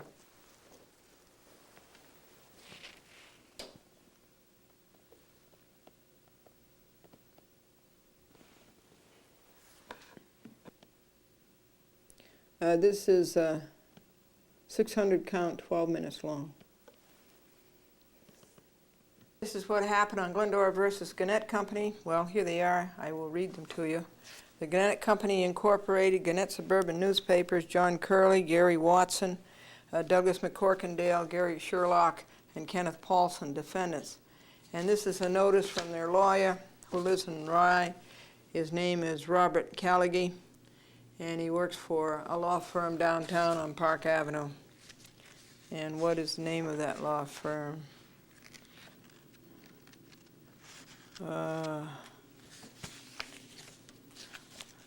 I'll find it for you. Now, this is his notice of motion to dismiss my complaint that Gannett is an antitrust. Anything as obvious as Gannett an antitrust. Okay, so a motion to dismiss. And he moved the court to do this on December the 30th, 1993. That's the day before New Year's Eve. And he goes by Rule 12b-6 of the Federal Rules of Civil Procedure, dismissing the complaint in its entirety on the grounds that the complaint fails to state a cause of action. The cause of action is, well, you'll hear it in my papers. Because one, plaintiff does not have standing to bring suit because she has not suffered antitrust injury. Plaintiff fails to allege the elements necessary to state a violation of the federal antitrust laws. And plaintiff's claim based on Section 7 of the Sherman Act failed to establish a monopolization together with costs. It's pretty badly written. Disbursements and such other and further relief as the court may deem just and proper. This is an action for damages and an injunction for alleged violation of the federal antitrust laws. Okay, that's in my paper, so I'll just go ahead. All right, that's his notice of motion. And here's his affidavit of his telling who Gannett's Information Network Incorporated does business as Gannett Suburban Newspapers is a wholly owned subsidiary of Gannett Company Incorporated. Defendants John Curley, Gary Watson, and Douglas McCorkindale officers and employees of Gannett. Defendants Gary Sherlock and Kenneth Paulson are employees of Gannett Satellite, or Gannett Suburban Newspapers. Okay, call it what you want. Now, then he starts out with this memorandum of law, and it goes on for quite a few pages. And this case it still is with Judge Broderick, but it has been assigned to Magistrate Judge Mark D. Fox, who's young and very good looking. This is the defendant's memorandum of law in support of motion to dismiss, and there's a preliminary statement, all things that you know already. Here's what he says is a statement of facts. Now, what this man did, Callaghy, he went to a law book, okay, and here's his argument, point 1, and that will come out in point 2. That will come out in my cross motion to dismiss his motion. And his conclusion.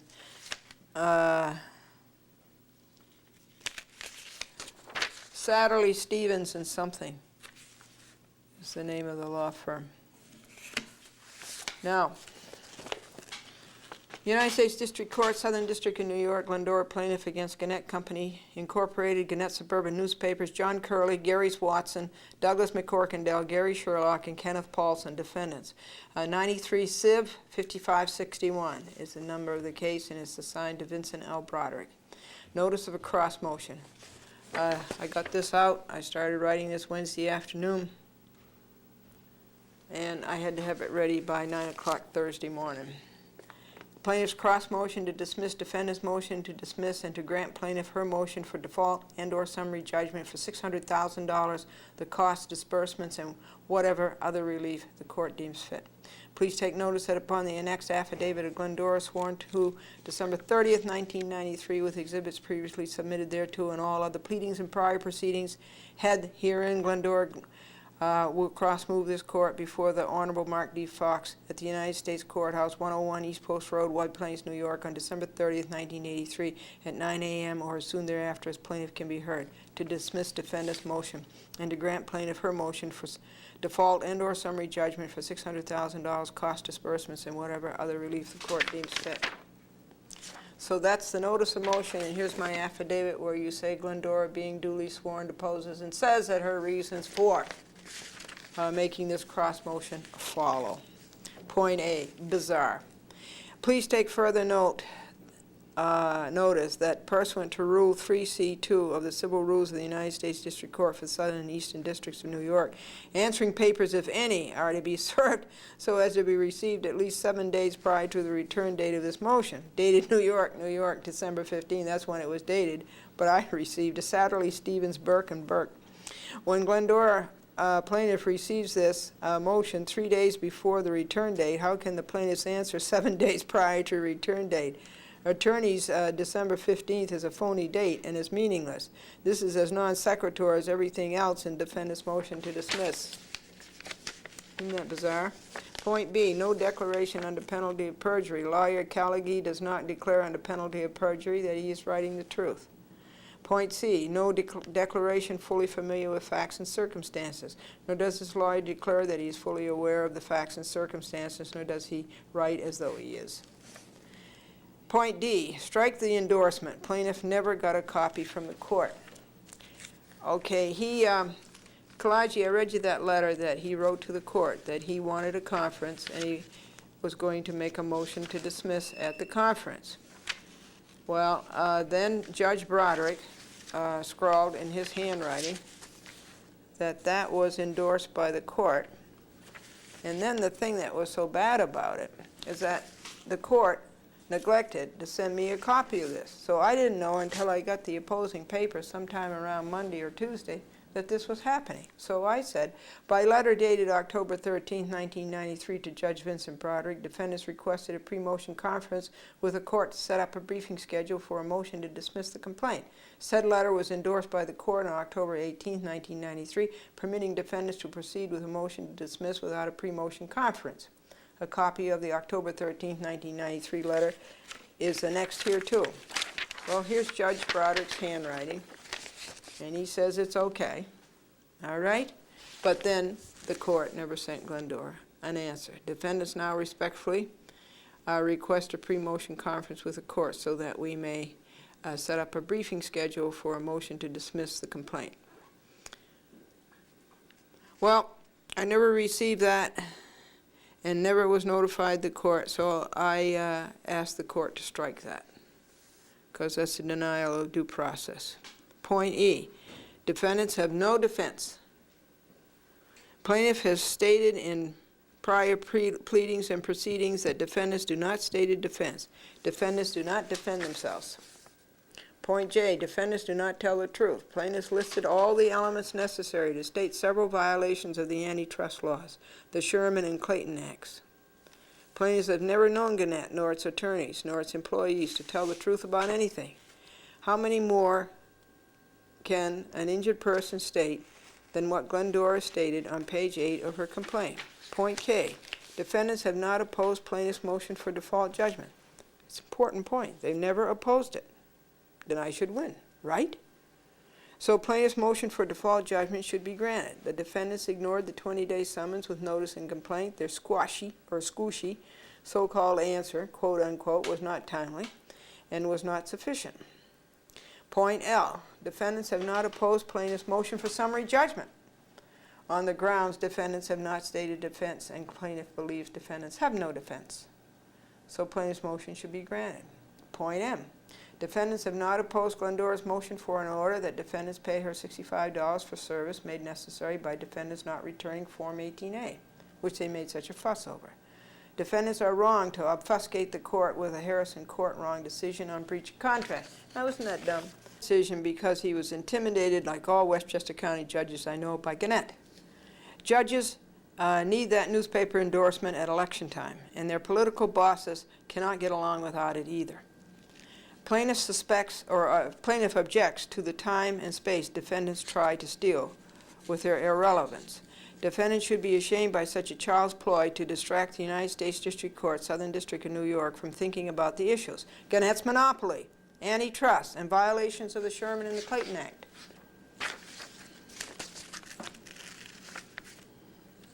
Further, plaintiff believes that the defendants do not have a defense. Defendants had their chance to state a defense in an answer upon which they defaulted an answer untimely, their first so-called answer, unquote, quote unquote, which was foam rubber. And when given a second chance by plaintiffs, reservice, they stumbled again and never came to grips with the issues. It was just a stationary storm form. They should have answered within the first 20 days with a motion to dismiss. And this form that he uses, you know, there's nothing to being a lawyer, believe me. You just go to the library, you get a book, you find a form, and you fill in the blanks. That's all there is to it. Point G, finally defendants stopped whimpering about the service. He finally gave up on the service fight. He finally accepted the service. Plaintiff's service complied precisely with Federal Rule of Civil Procedure, Rule 4. Plaintiff called defendants bluff so many times on their hiding behind a trumped-up claim of improper service that defendants capitulated on this point and made an attempt to attend to the issue at hand, antitrust, monopolization, and violations of the Sherman Act and the Clayton Act. Defendants showed glimpses of growing up and stopping their ignoring of legal papers. After all of the fuss the defendants made about Form 18A, they never returned it. Defendants did not comply with Federal Rules of Civil Procedure, Rule 4. It was the defendants who didn't comply. Point H, defendants do not tell the truth. Plaintiff has a cause of action, and it is defendant's injury of plaintiff caused by defendant's antitrust, monopolization, and violations of the Sherman Act and the Clayton Act as delineated pellucidly in plaintiff's complaint. And you too have been damaged by that. I should have made this a class action. I should have included all of us. Point I, plaintiff does have standing as a long-suffering victim of defendant's high price on retail advertising, classified advertising, inadequate news coverage, blocking of letters to the editor, intimidating judges with their monopoly, one side, never both sides. Gannett never gives you both sides of the story.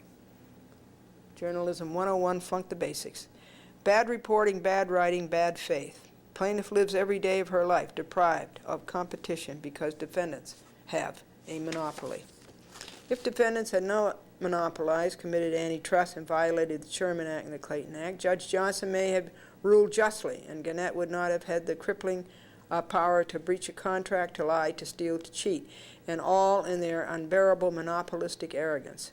The defendants did not even show up for the trial. Glendora appealed Judge Johnson's bad decision and appealed it immediately. Point Q. Similarly, strike defendants' time and space stealing of Judge Burrow's bad decision, which Glendora has had before the appellate division for a year. Their monopoly lets them get away with malice. Point P. Figures do not lie. You add up the figures, Gannett has more than 50% of the market share. They question that. You know, figures don't lie. Point Q. Defendants do not prove plaintiff's claims are baseless under Title 15 United States Code. So what's the point of that? And then he goes on to say that Gannett publishes newspapers in Westchester, Rockland, and Putnam, and that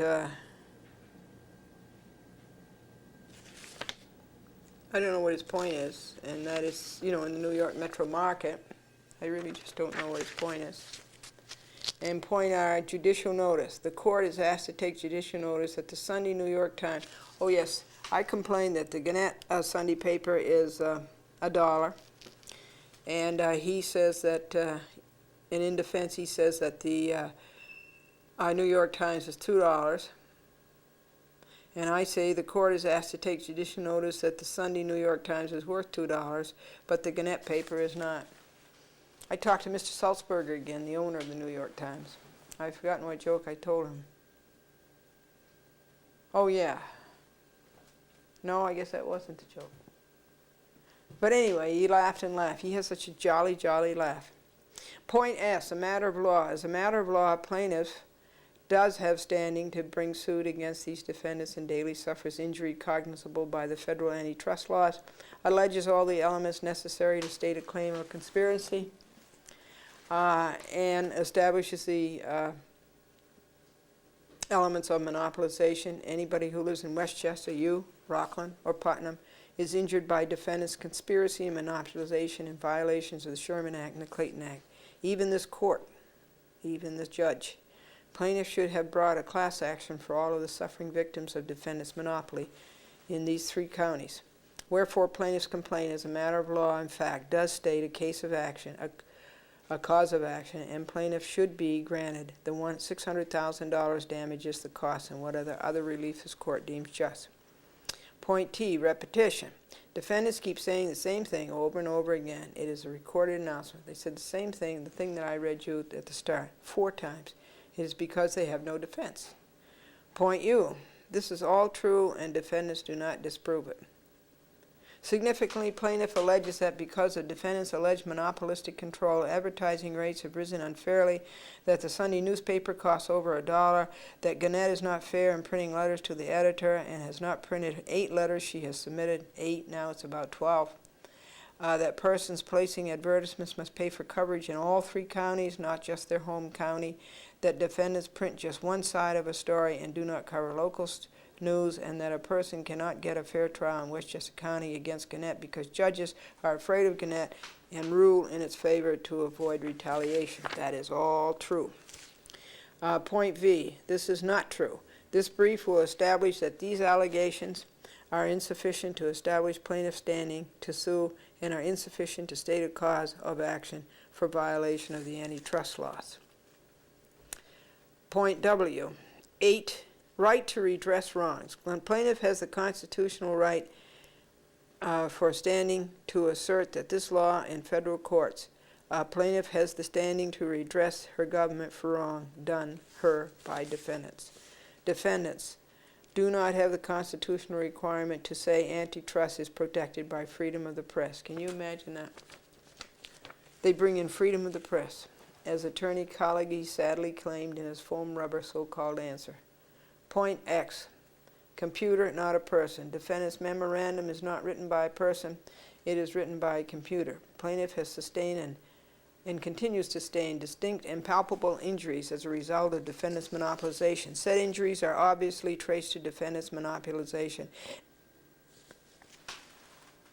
how to ruin the newspaper competition in Westchester, Rockland, and Putnam counties, to ruin pricing, to ruin news coverage, to ruin pricing of the display advertising, to ruin a free flow of information in letters to the editor, to intimidate the courts, to ruin reporting both sides, to ruin enforcement of contract law, to flaunt libel and malice and more.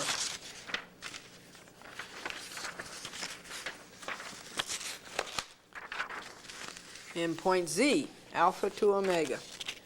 Quote, harm to the market, unquote, here is not the same as in Centric. That was a case that he stated, and it didn't apply at all. This court lives under the unfairness of Gannett greed and experiences evil every day of the week. Plaintiff's statement of harm to the market is not amorphous. It hits too close to home. Plaintiff's case evokes a court of lofty justice called upon to make Gannett newspapers an instrument of the people, not of the $3 million per annum golden parachutes of the greedy defendant monopolists, the management, you know, Curley and all those. $3 million a year and all these golden parachutes. Of all entities, a newspaper should know its noble calling and not spin in a vortex into degradation, irresponsibility, avarice, and shame.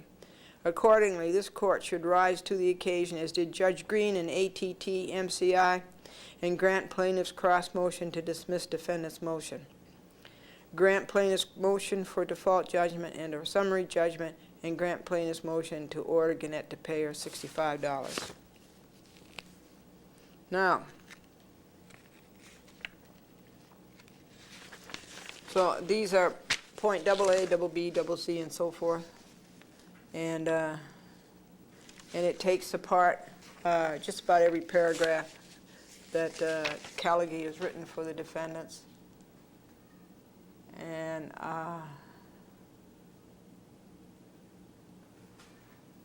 he says that the only news coverage, Callaghy says the only news coverage plaintiff specifically challenges is Gannett Suburban Newspaper's failure to print her numerous letters to the editor. Well, I guess he just didn't read the complaint, because my complaint seriously said, wrong. Glendora vehemently pointed to their inadequate coverage of the Harrison Town Board meetings. All of the fights in the Harrison Town Board meeting started after 9 o'clock, and by 9 o'clock the Gannett reporter was gone. That's how they cover the news. Okay, and we're down through all these points, folks. And here, it's just taking paragraphs out of his and showing them to the judge and showing the judge where he is wrong. Oh, now they want to hide all these people behind the corporate shield. That it's only the corporation that's. If anybody's guilty of monopoly, it's the corporation. It's not the people who did it. You know, they're not accountable. They have no responsibility in the matter. Well, who was doing it? Just who was doing it? Okay, no, and the antitrust law is very clear on that. That every person in the company is responsible who worked on the thing. So that's when Glendora says, no way, no way, no way. There has to be a limit to the lying, stealing, cheating that even the Gannett management will stoop to. Glendora sued all of them. These antitrust perpetrators cannot take refuge in the corporate shield. Each one individually is responsible for the monopolization in the past and in the present. They and they alone are accountable and must pay the price for breaking the federal laws. Oh, and then he throws in this thing that he got out of this Form 12 thing. He throws in a thing about survive the 4-year period of limitations. Well, my answer to that is that this is totally irrelevant. The fact is there is a monopoly going on at this moment.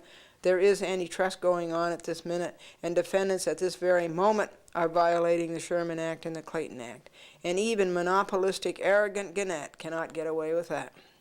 Plaintiff's conclusion. Accordingly, for all of the reasons stated in plaintiff's summons with notice and complaint, in plaintiff's motion for default judgment, in plaintiff's affirmation and vehement opposition to defendant's so-called answer, in plaintiff's motion for summary judgment, and in plaintiff's cross motion to dismiss defendant's motion to dismiss plaintiff's complaint, the plaintiff must be granted her $600,000 and her cost disbursements and whatever relief is just and proper. White Plains, New York, dated December 30th, 1993, Glendora, Box 532, Scarsdale, subscribed and sworn to before me this 30th day of December, James M. Rochelle. You see, this conference, this was written, I guess it was done somewhere between 1 p.m. and 7 p.m., all that time, on Wednesday night. And then Franklin started typing it at 6 o'clock, and he stayed up until midnight to type it. And then there was the conference Thursday morning in Judge Fox's chambers, and I had to go out and get this thing notarized and get it submitted before that conference at 9 o'clock. So I went over the county courthouse building, and I got there about 8:15, and the New York State court officer said that the building didn't open until 8:30. I said, do you know of a notary? No, she didn't know of any notary. And so I had to wait until the building opened at 8:30 to see if I could go find a notary. It amazes me, it astounds me that the United States District Court, Southern District of New York, at 101 East Post Road, does not have a notary anywhere in the building. And so I stood at the top of the escalator at the county courthouse, and I asked for every person coming up the stairs, are you a notary? And then I'd ask him, do you know anybody who is? And finally this man came up the escalator, and I said, are you a notary? And he says, yes, I am. And I said, will you help me out? So he went over to a desk, and he had a stamp with him, and he notarized these papers, my signature 5 times. And I gave him my card. I told him how indebted I was to him. And when he found out that I was on television, he let loose with a very long story about he was on the Maury Povich show, and he did a polygraph, lie detector test, of a man named Chuck O'Brien, who is the nephew of James Hoffa. And the FBI, according to Mr. Rochelle, has had Chuck O'Brien in jail for 17 months and without a charge against him. Now what judge did that? What judge did that? And Mr. Rochelle said that Chuck O'Brien is clean. He's clean. He did not shoot Jimmy Hoffa.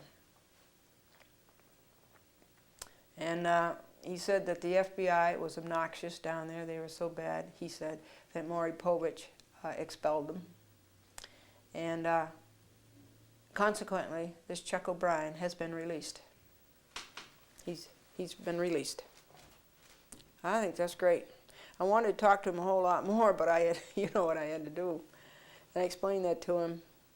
And I've got his number, and I'll call him up when I can really talk to him some more and listen to him. So I got over to the federal courthouse at 10 minutes to 9. No, I had to go up to the county clerk. That's right.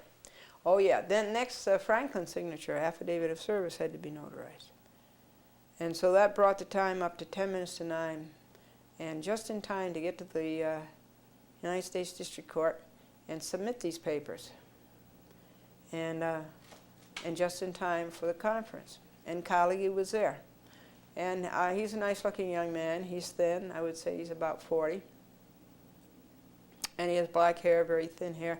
And who wants fat hair, right? And he has blue eyes. And so we waited for the Judge Fox. It's an interesting thing. They had a conference, but it was over the telephone. They had a speakerphone. And one of the litigants was on the telephone. The other litigant, the lawyer for that litigant, was in the courtroom. And the judge. And they had this conference, just as if the person had been there. That's electronics in the courtroom. Fantastic. And then this other woman had all kinds of cases with the United States government, about 8 or 10 of them. They disposed applications. He granted them all. And then at 9:30 came our case. And I have written down for you what happened at that.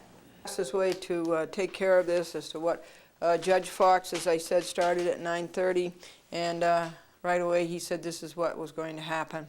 And that, see, he's a magistrate judge. And so he said that he would look over the applications and that he would make a decision. and that he scheduled a conference for us for on February the 11th at 8:45 a.m. Kalagi was, or Kalagi, was motionless, and I was taking notes, and I said, "Oh, that's good." And he seemed very pleased that somebody was awake. Judge Fox did. And I said, "That's good." I says, "because at 8:45 a.m. I can find a parking space." And so then he sends his decision to United States District Judge Broderick, and Broderick either agrees with him or doesn't agree with him. And that takes about 10 days, he said. And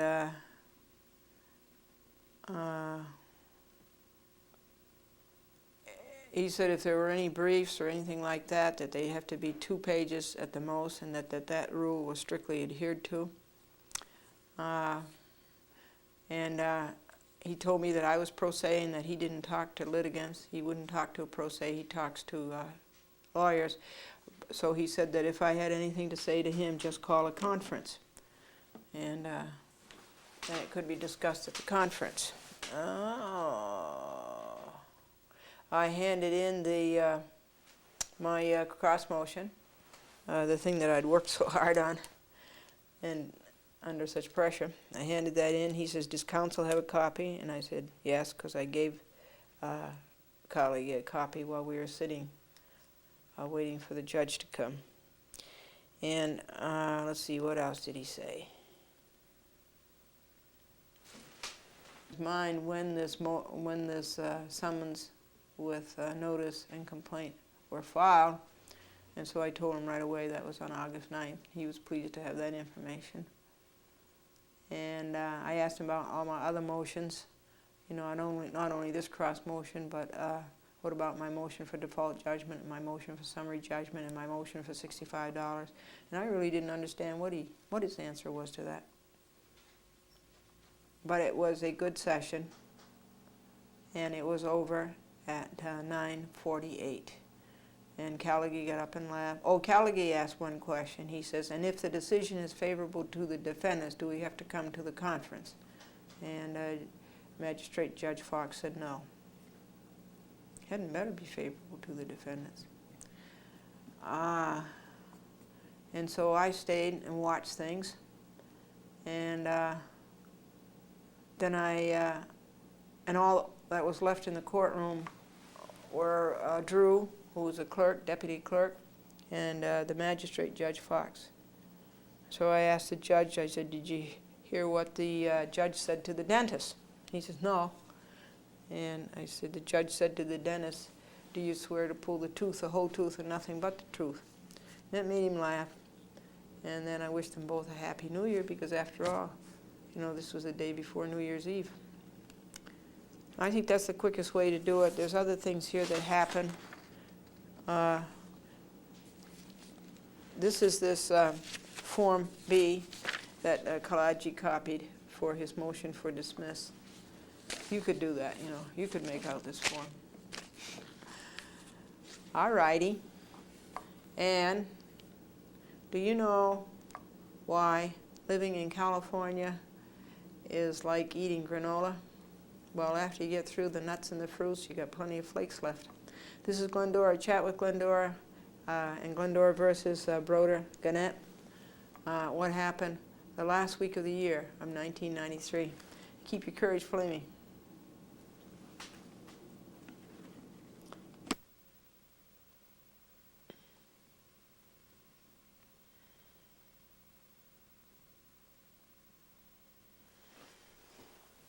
Here's what happened on Glendora versus the DHCR, William Street, and Judge Coppola on the week of December the 27th, 1993, which is the last week of 1993. Here's a bill, $150. This is ELA, and that was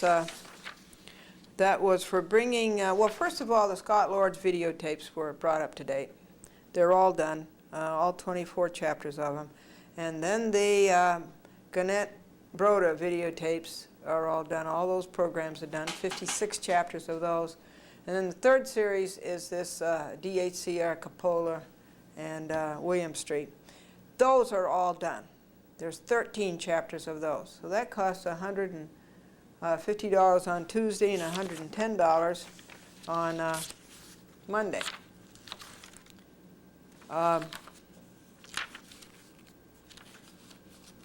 Let's see, this afternoon, Sunday, at 12:30, I got a call, and it was from a lady in Yonkers, and she wanted a Glendora Happy book, and I was very pleased and told her that I was grateful that she called, because otherwise, how would I know that the program was on? And let's see, what was the total time on DHCR, Cupola, and William Street? I think it was 10 hours. And A Chat with Glendora is on 31 times in January. 31 times, 31 half hours in January. And what is the formula for water? H2O. What's the formula for an ice cube? H2O squared. So that's what happened on Glendora versus the DHCR and Judge Cupola on the week of December the 27th, 1993. Keep your courage flaming. Everybody, how are you today? This is what happened with Katie Cat. Turn around the other end, Katie Cat. You try the other end. There. Yeah. So this is what happened on Glendora versus Lydia Gallicano et al. On the last week of 1993. On Monday, December 27th, Glendora went to Manhattan to edit her TV program. Series A and B and H are all up to date. Got them all up to date, laid down, edited, and some of the VHS archives are made, and some are ready to cablecast. First time it was possible to start editing Series C, and the 8th chapter is done, and the 9th has started. And this editing required 9 hours, and I think it cost something like $110. On December the 28th, 1993, Tuesday, Glendora went back to Manhattan, this time with Franklin, and we continued editing Series C, and we got it all done, but 2 parts of the last chapter, and that's chapter 13. And that cost something like $180. Now, December the 28th, 1993, Wednesday, it took 3 hours to do all the labeling of the videotapes, indexing their contents, and filing them and planning their distribution. And then Glendora at last was able to start working on the Lydia editing. She queued up about 10 8mm tapes in preparation to start the Lydia editing on Thursday afternoon at TCI. December the 30th, 1993, Thursday, Series C was completed, Chapter 13. And that's up to videotape 1374. What a nice kitty. Chapter 1, Lydia, was done going back to November 1991. The graphics are very good. The account of what happened as it happened is thoroughly done. Chapter 2 is videotape 1375. Chapter 3 is done. This is for Lydia, and it is A Chat with Glendora, program number 1376. Chapter 4 was started, and the first 11 minutes are laid down. So we're up to Chapter 4 on Glendora versus Lydia Gallicano, edited and ready to cablecast. It is telling about the trial, January 1993, about the false claim of the washing machine, and about the landlord, lies about Glendora's half of the garage. Glendora is reading parts of the minutes that she paid $310 for. Tape 2W of the 8mm is emptied and is done, and a lot of 3C is done. And there are about 20 8mm videotapes with footage about Lydia on them. There is the account given by Glendora, the footage of the scenes of the law-breaking, the reading of what happened logs. It would take a long time to get this edited. But as soon as the VHS archives are made, these programs will go to the cable companies.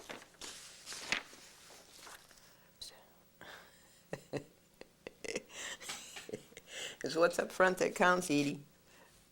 It's what's up front that counts. They will be on several cable TV systems, not just Westchester, but also Manhattan. Glendora will be on television in January. Half-hour programs. 31. There's 31 half hours, A Chat with Glendora in January on various cable companies.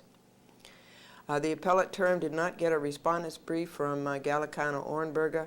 The due date was December 17th, and this is January 3rd, so this is to Glendora's advantage. The defendants did not challenge Glendora's brief, so Glendora's brief is right.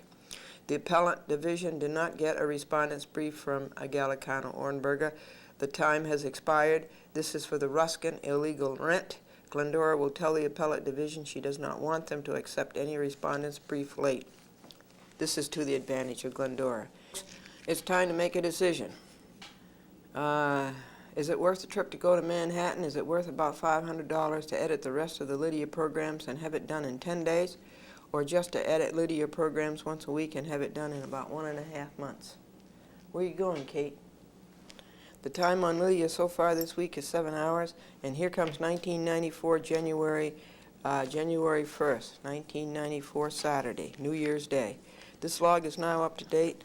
They're going to work a bit on the letter to the appellate division, and on Sunday communion, Glendora sketched out a letter to the appellate division requesting that the appellate division not consider any respondent's brief since it would not be timely, and Franklin will type it in the morning, 8.5 hours this week on Lydia. And did you ever try to explain counterclockwise to somebody who wears a digital watch? I think you ought to say hello to the people, Katie. Yeah. You know what it is. She wants her breakfast. Yeah. Come on up so that people can see how pretty you are. You can see your pretty green eyes. Open your eyes. This is little Katie cat. So that's Glendora versus Lydia Gallicano and others. And this is what happened on the last week of 1993. Over here. Over here. Here. She's got 2 elastics. Here.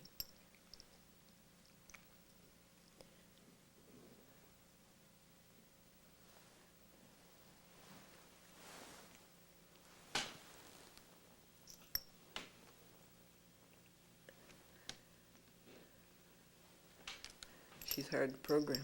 Here, over here. Come over here. Come on. Come on. Here.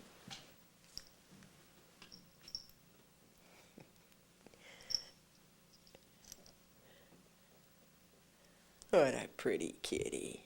Yeah, what a pretty kitty. She has the most beautiful whiskers. Her whiskers are about 5 inches long.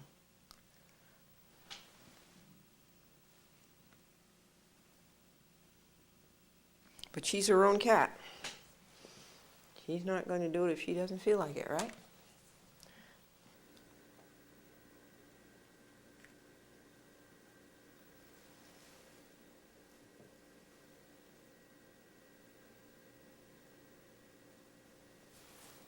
Mailing number 44, December the 27th, 1993 week, Glendora versus Walsh, Alpucci, and Larkin. What happened? 21 Greenridge Avenue.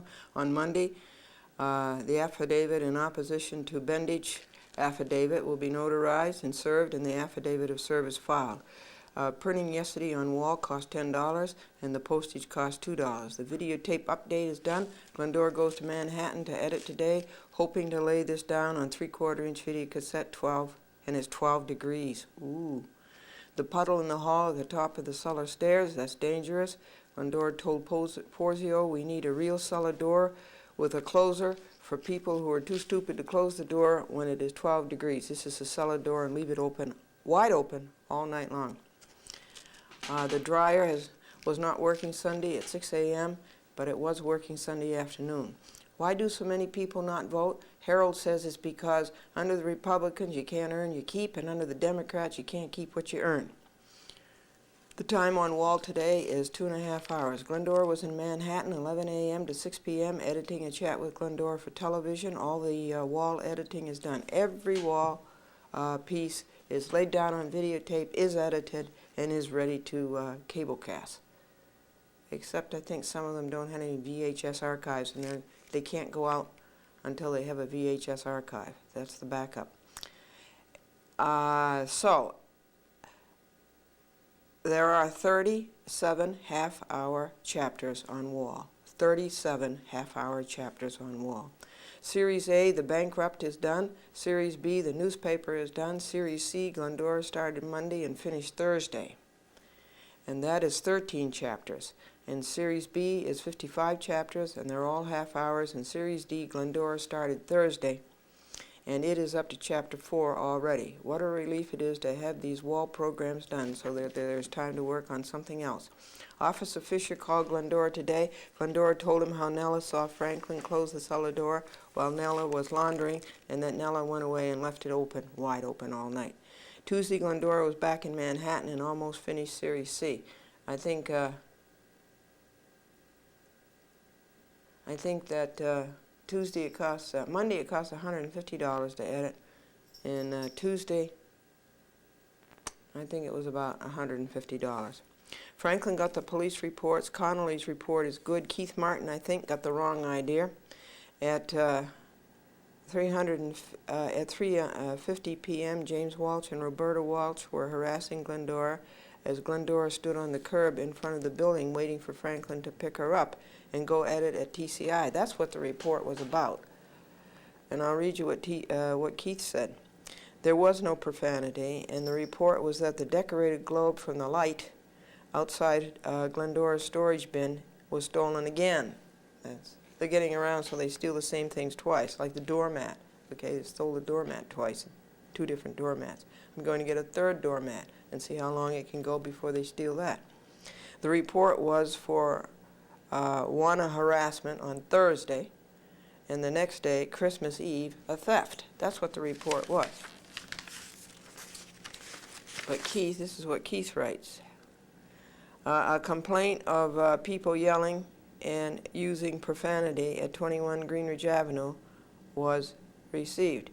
I spoke with Glendora, who states that on December 23rd, 1993, while leaving her apartment at about 15:50 hours, yelling and profanity was coming from a 2nd floor apartment. Unknown what apartment it was at this time. That's not true, Keith. It was apartment 3A. It was the Walsh apartment. The people doing the heckling and the harassment were Roberta Walsh and James Walsh. And then he doesn't write down about the globe having been stolen. He must have been euphoric about the Christmas holidays. Officer Light did the best job of all. His report is as it happened, so please give him a raise, Chief. Let me read you Officer Light report. I responded to 21 Greenridge Avenue on a call from headquarters of a larceny. Mrs. Buell stated,